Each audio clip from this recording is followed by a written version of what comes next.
Baik, perkenalkan nama saya Ertaida Manbutirhia, NIM 08022310. Saya Prodi Pendidikan Agama Kristen dan mata kuliah yang saya jelaskan pada hari ini yaitu Teologi Sistematika 3, yaitu Kristologi dan Soteriologi. Sebagai dosen pengampu, Ibu Erlina Waruhu, Magister Teologi. Di dalam hal ini saya membahas 4 bagian. Yang pertama, pengertian Kristologi. Yang kedua, eksistensi Yesus dalam Perjanjian Lama. Yang ketiga, eksistensi Yesus dalam Perjanjian Baru. Dan yang terakhir, nama-nama, kemanusiaan, dan keilahian serta jabatan-jabatan Kristus. Kita bahas satu persatu, yaitu Kristologi. Kata Kristologi berasal dari bahasa Yunani yaitu Christos artinya Kristus dan Logos artinya perkataan, firman, ilmu, dan ajaran. Jadi kita bisa menyimpulkan Kristologi artinya doktrin atau ajaran tentang Kristus. Jadi dalam memahami Kristus dibutuhkan bagi setiap orang percaya, sehingga pemberontakan terhadap Allah mengakibatkan manusia jatuh ke dalam dosa dan terpisah dengan Allah. Sehingga dalam hal ini Tuhan mengutus anaknya yang tunggal. Di dalam Lukas pasal 13 ayat 16 dikatakan, karena begitu besar kasih Allah akan dunia ini sehingga Ia mengaruniakan anaknya yang tunggal supaya setiap orang yang percaya kepadanya tidak binasa melainkan beroleh hidup yang kekal. Dan masuk pada kedua yaitu eksistensi Yesus Kristus dalam Perjanjian Lama. Eksistensi artinya keberadaan, yang artinya eksistensi Yesus adalah keberadaan Yesus Kristus di dalam Perjanjian Lama, yang diantaranya yang pertama, Ia adalah juru selamat segenap umat manusia dan seisi dunia. Yang kedua yaitu Ia adalah juru selamat manusia sampai kekekalan. Dan yang ketiga, Ia adalah penyelamat sempurna bagi mereka yang ditebusnya. Kita masuk pada bagian yang pertama yaitu Yesus Kristus dalam perspektif teologi Alkitabiah. Dalam perspektifnya dikatakan bahwa Yesus Kristus adalah poros bagi teologi Kristen dan bahwa Yesus adalah pusat dan inti sejarah kekristenan. Jadi oleh karena itu betapa pentingnya memperhatikan Alkitab tentang Yesus Kristus. Yang kedua yaitu Kristus dalam kekekalan masa lalu. Kekekalan Kristus ada banyak yang melakukan perdebatan sebab dalam Alkitab dikatakan bahwa sebelum Abraham jadi aku telah ada. Jadi pernyataan inilah yang menjadi perdebatan para teolog-teolog, dan di dalam kalimat itu juga Yesus sedang mengungkapkan atau menekankan keberadaannya yang kekal yang adalah Yahweh dalam Perjanjian Lama. Dan karena Ia kekal maka Ia adalah Allah, Yesus Kristus, dan juga semua sifat Allah dalam dirinya yaitu pekerjaannya, gelar-gelarnya, kebesarannya, dan janji-janjinya, dan sebagainya. Di dalam Alkitab ada banyak bukti-bukti tentang kekekalan Yesus yang bersifat langsung maupun tidak langsung, yaitu seperti nubuat tentang mengenai Kristus. Dikatakan bahwa Ia dilahirkan di Betlehem. Di dalam Yesaya pasal 9 ayat 15 dikatakan Bapa yang kekal. Dan digenapi di dalam Wahyu pasal 1 ayat 8 dan juga di pasal 17 ditegaskan bahwa Kristus adalah Alfa dan Omega. Dan di sini di Perjanjian Baru ditegaskan oleh Paulus serta menekankan sifat keilahian Allah, yaitu Ia kekal, Ia maha hadir, Ia maha tahu, Ia maha kuasa, dan juga tak pernah berubah, dan sebagainya. Bagian yang ketiga yaitu eksistensi Yesus Kristus dalam Perjanjian Lama. Yesus menyatakan, Aku ada sebelum Abraham jadi. Jadi eksistensinya adalah Yahweh. Hal-hal yang menyangkut pribadi-pribadi, peristiwa-peristiwa dalam Perjanjian Lama yaitu yang pertama, ini mengenai tipologi Yesus dalam tokoh Perjanjian Lama, yaitu yang pertama Harun. Harun sebagai seorang imam, Harun dipanggil mengemban jabatan yang suci dan mempersembahkan korban setiap harinya. Tokoh yang kedua yaitu Habel. Habel dibunuh oleh Kain dan melambangkan dunia. Demikian pula Kristus dibunuh. Yang ketiga yaitu Adam. Adam adalah kepala ciptaan lama, sedangkan Kristus adalah kepala ciptaan yang baru. Yang keempat adalah Daud. Daud yang mula-mula sebagai gembala dan kemudian menjadi raja, begitu juga Kristus. Yang kelima yaitu Ishak.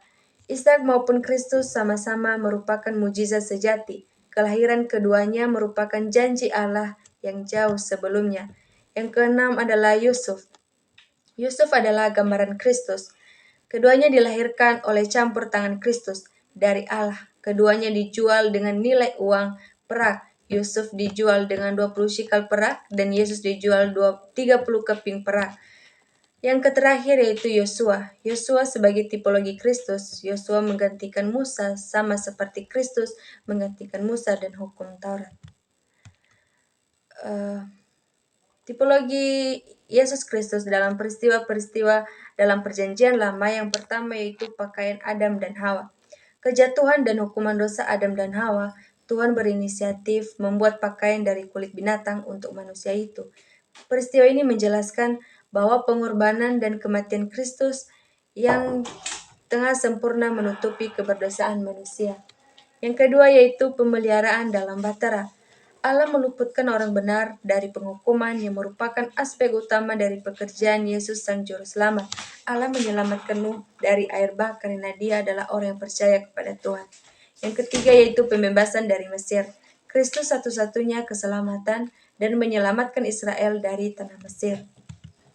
Yang keempat yaitu masuk tanah perjanjian. Menyeberangi laut Teberau, orang-orang percaya memiliki harta rohani di dalam Kristus. Oleh kematiannya dan oleh kuasa Allah yang masuk tanah perjanjian hanya Yosua dan Kaleb. Bagian ketiga yaitu Yesus Kristus dalam nubuatan perjanjian lama. Nubuat Kristus dalam perjanjian lama dikenal dengan nubuatan mesianis. Perjanjian lama menubuatkan tentang eksistensi Yesus yang digenapi dalam perjanjian baru yaitu satu nubuat tentang kelahiran. Di dalam Mikha pasal 5 ayat 1 dan Yesaya pasal 7 ayat 14 bahwa kelahirannya sebuah tanda dan dilahir di Bethlehem itu digenapi di dalam Lukas pasal 2. Dan yang kedua yaitu nubuat tentang pribadi dan karya Kristus. Anda yang lahir itu disebut sebagai Allah yang perkasa, Bapa yang kekal, Raja damai, ajaib dan luar biasa itu digenapi juga di dalam perjanjian baru. Yang ketiga yaitu nubuat tentang penderitaan dan kematian Kristus. Yesaya 53 ayat 5 mengunggulkan penderitaan Kristus yang dipukuli dengan kejam dan tertikam oleh karena pemberontakan kita. Kematian Kristus ia difitnah, diludahi, ia sendiri juga mengetahui penyalibannya. Digenapi di dalam Matius pasal 12 ayat 38 sampai 42. Yang keempat yang terakhir yaitu nubuat tentang kebangkitan Kristus. Mazmur 16 ayat 10 menyatakan tentang kebangkitannya sehingga di dalam perjanjian baru digenapi. Kemudian seterusnya yaitu gelar-gelar Yesus dalam perjanjian lama. Yang pertama Yesus Kristus sebagai Yahweh, menjelaskan tentang pribadi yang Esa, Anak, dan Roh Kudus. Yang kedua yaitu Yesus Kristus disebut sebagai Elohim. Yesus Kristus lebih dari sekadar wakil Allah, ia adalah Allah Elohim itu sendiri. Yang terakhir yaitu Yesus Kristus disebut sebagai Adonai, digunakan untuk menjelaskan tentang Tuhan yang ilahi. Bagian yang ketiga yaitu eksistensi Yesus Kristus dalam perjanjian baru. Ada beberapa, yang pertama yaitu inkarnasi Yesus Kristus. Inkarnasi Yesus Kristus, dia memenuhi melalui rancangan shalomnya yang kekal. Yang pertama, problema inkarnasi.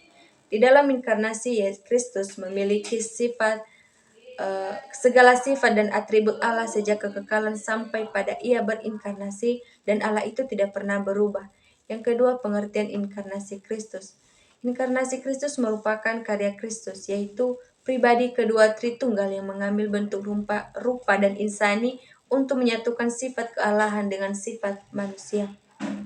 Yang ketiga yaitu tujuan inkarnasi. Tujuan inkarnasi yaitu sarana ilahi Allah untuk menggenapi rencana dan rancangan shalomnya, yaitu menyelamatkan manusia berdosa. Dan Allah mengutus anaknya ke dunia untuk, di dalam hal ini Alkitab menjawab, yang pertama menyingkapi diri Allah Bapa, yang kedua menjadi kurban penebusan dari dosa, yang ketiga menghancurkan kuasa setan, yang keempat mengukuhkan janji-janji Allah, yang kelima menghapus dosa, dan yang terakhir menjadi teladan bagi manusia. Di dalam eksistensi Yesus Kristus dalam perjanjian baru, yang Bagian yang kedua yaitu teori kenosis. Kenosis dipakai dalam dua maksud, yaitu untuk menunjukkan Allah yang membatasi dirinya dan untuk menunjukkan Allah yang meniadakan atribut ilahinya dan menyatu dengan natur manusia. 4 perkembangan yang mempunyai teori kenosis yaitu yang pertama teori Thomatius, Delis, dan Crosby. Teori ini berpendapat dan menekankan perbedaan antara atribut Allah dan mengesampingkan kesadaran ilahi untuk menjadi natur manusia, dan ini kita tidak bisa menyetujuinya karena mereka mengesampingkan kesadaran ilahi Yesus Kristus yang telah menjadi natur manusia. Yang kedua yaitu teori Guest dan H.W. Beckhardt. Ini berpendapat logos mendayagunakan atribut ilahinya dan menghentikan kesadaran ilahinya. Sama juga kita tidak bisa menyetujuinya karena dia mendayagunakan, atau pendapat ini mendayagunakan atribut ilahi Allah. Yang ketiga yaitu teori Ebrard.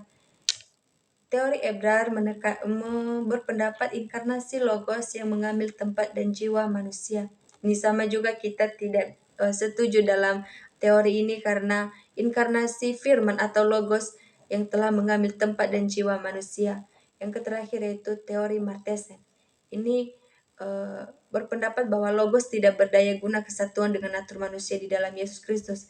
Ini juga semua perkembangan teori kenosis ini kita tidak bisa menyetujuinya karena semuanya tidak sesuai dengan kebenaran dalam Alkitab.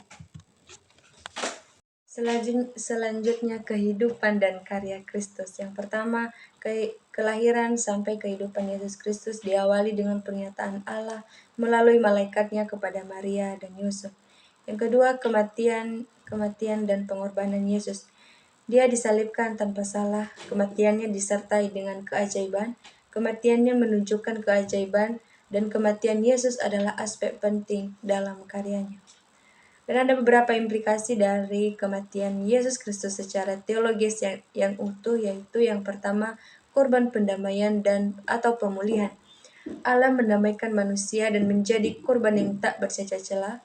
Dan kedua, kematian Kristus sebagai korban pengganti sukarela, diantaranya korban bakaran, santapan, korban pendamaian, korban penghapus dosa, dan korban penghapus salah.